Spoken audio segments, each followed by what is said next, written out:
So my name is Mila Carter.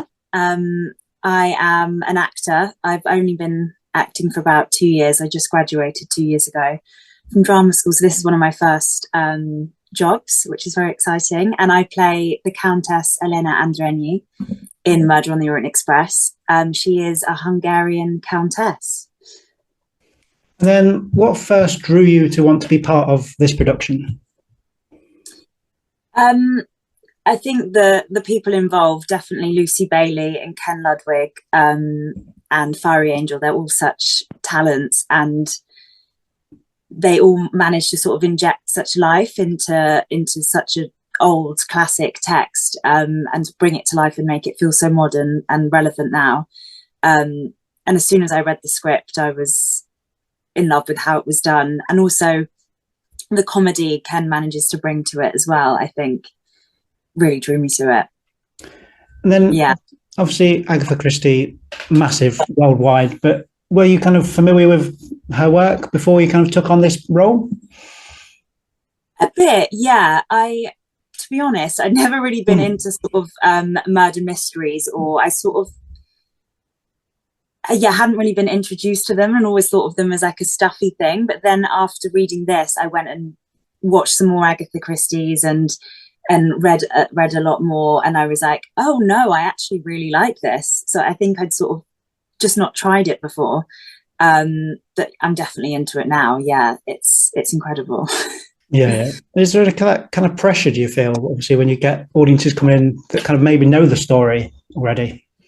Yeah, I think that there's definitely a big fan base for her work, so there is a pressure, and especially because some things are different in our version of the story. So some people love that there's changes, but I think other people that are sort of pure to the Agatha Christie might not as much. But I think it's nice to keep it alive, and that there's always surprises, even if you know the story really, really well. Yeah. And what was your kind of preparation like for taking the role? Like you say, there is the novel and there's kind of countless TV adaptations of the thing. Do you kind of just go in with the script blind, or do you kind of look at those other adaptations? I looked at some other adaptations. I watched the Kenneth Branagh film, the David Suchet one, read the book. But my character is a combination of a few of the characters in the book. So she is also the doctor. So it was kind of hard to base it purely on the novel. But we did a lot of backstory work as well, which I can't say too much about because then I'll reveal the actual spoil it for everyone. But there was a lot of backstory to work on, which we did in the rehearsal room as well. And sort of acting out what had happened before the story begins, which was really, really useful. And obviously, it must be quite a hard one to talk about, like you say, because you can't really talk too much about a character because... I know. It's difficult because I'm always want to say everything, but then I'm like, that's the whole point of sort of going to watch a murder mystery, is not saying who'd done it. So yeah, it's difficult. My dad actually, I'd never seen it before. I'd seen the Kenneth Branagh film, and my dad spoiled it before I even saw it and told me the ending. I was like, what's the point? I know, I've realised it's quite sacrilegious in the Agatha Christie world to sort of say. When I first got the job, someone asked me, and I sort of said, and they were like, "You're not meant to say." And I was like, "You asked me." Yeah. Yeah, I suppose that's the joy, and that's why it kind of these stories remain so popular, aren't they? That people don't know the ending, or even if they do, they still come again.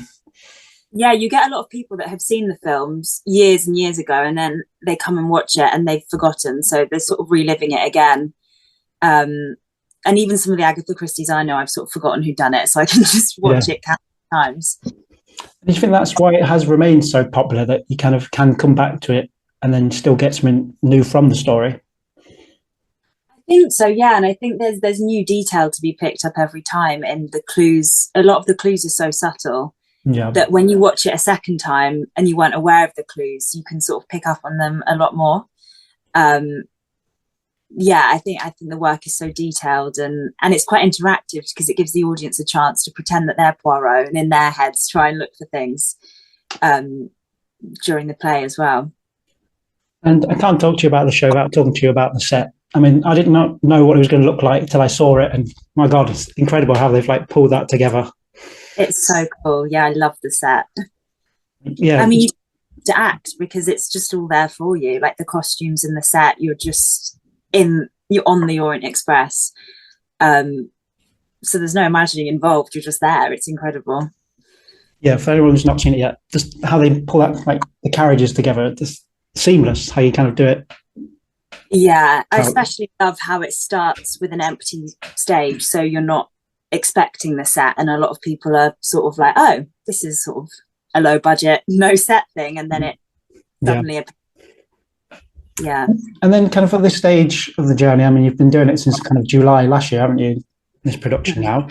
How do you kind of reflect on the journey so far and what you've kind of learned about the character or even about yourself with this show? It's a good question. Yeah, I think the amazing thing about doing a job this long is how much you sort of evolve and grow, and especially working with actors that are so experienced. You see they give a different performance every night, so in turn you do as well. But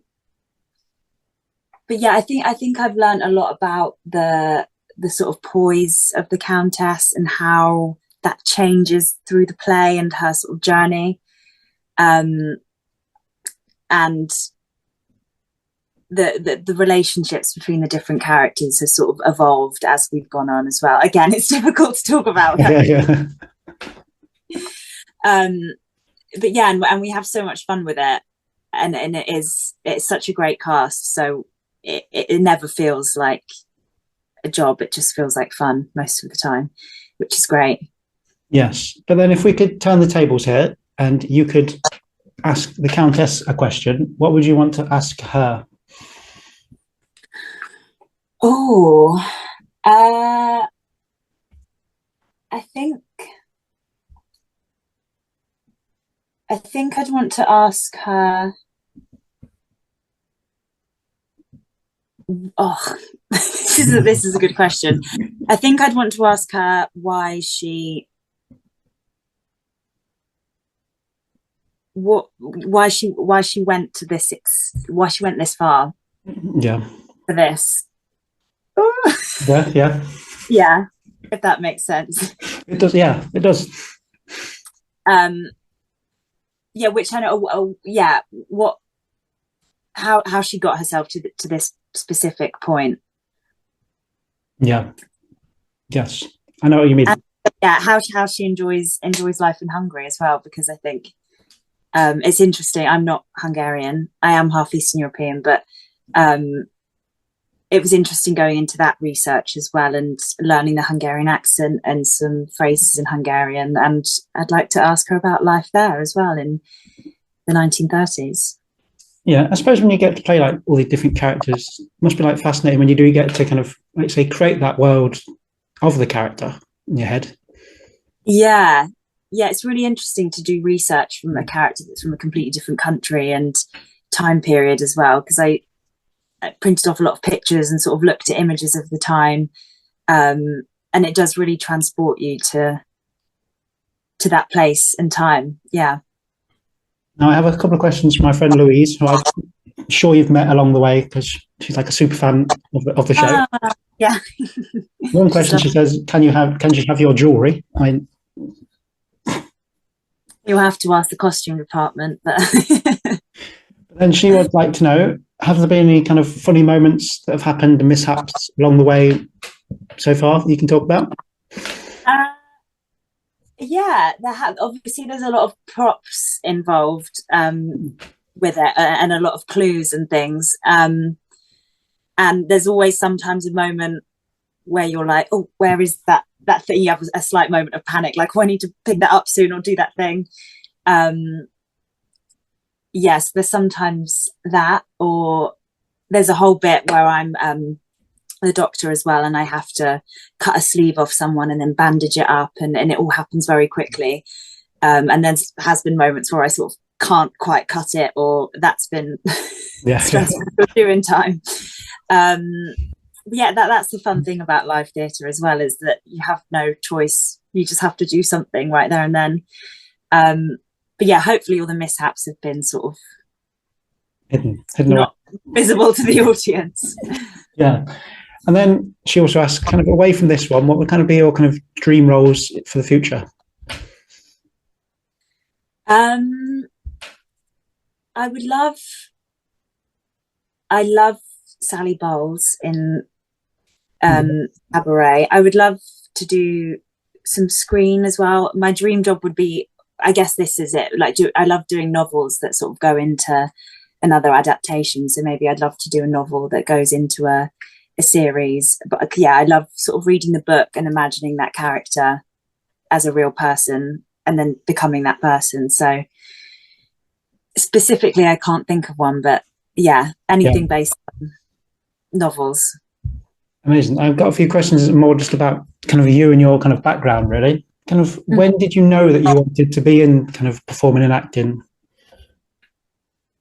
Since I was quite young, I think probably about 8, because I used to go to Milton Keynes Theatre to watch plays. That's why last night was so special, performing on that stage. And I'd always loved it, but people had sort of tried to steer me away from it. And then as I got older, I was like, no, I really want to do it. But then didn't get into drama school. So I tried a bit of directing and producing friends' plays. I was like, oh, maybe I'm not meant to be an actor. But then I was terrible at that. So kept trying to get into drama school and act. So I think I've always wanted to do it, but I wasn't quite sure how for a while. And then what was the kind of first piece of theatre that you saw that had that big impact that kind of inspired you? I want to do this. So I'd mostly watched musicals as a kid at MK Theatre, and then the first play I saw that had an impact on me was Robert Icke's 1984, and seeing how visceral it was and how gruesome and real it all felt, and I couldn't believe that they were just acting. I was like, but this is so real. Yeah, and then I watched his Hamlet after that, and that's when I was like, no, I need to do this. Yeah. And then at this stage of your career, what kind of keeps you inspired when you have like a down day? What kind of keeps you inspired to keep performing? I think the people you meet along the way. I think actors and everyone involved in theatre are just such fantastic people, and that makes it all worth it and worth all the sort of other odd jobs you have to do in between. But before I got this, I was like, oh, I'm never going to get another acting job. And then it suddenly came, and then you're sort of reinvigorated. And then I'm sure again after this, I'll go through that all over again. And then it's just the constant cycle. But I think meeting the people is what keeps you going. And then to kind of full circle the interview, why should anyone who hasn't booked yet book tickets to see Murder on the Orient Express? I think you should book because you need to find out who did it. It's an incredible night out. There's suspense, there's comedy, there's glorious costumes and sets, and you'll just be transported to the Orient Express in the 30s. So yeah, come along. Mila, it's been a treat to talk to you. The play is running at Milton Keynes this week till Saturday, 1st March, and then you're on tour until 3rd of May.